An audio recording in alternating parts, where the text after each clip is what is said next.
चाप्यधोमुखम् अधो निष्ट्यापि तस्याम् तेनाभ्यामुपरि तिष्ठति ज्वालमालाकुलम् भाति विश्वस्यायतनम् महत्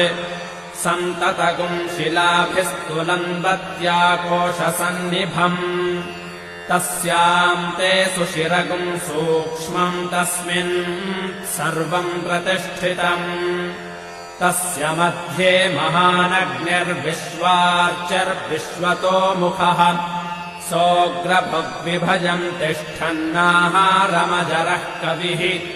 तिर्यगोध्वमदशायीरश्मयस्तस्य सन्तता सन्तापयति स्वम् देहमापादतलमस्तकः तस्य मध्ये वह्निशिखा अणीयोर्ध्वा व्यवस्थितः नीलतो यदमध्यः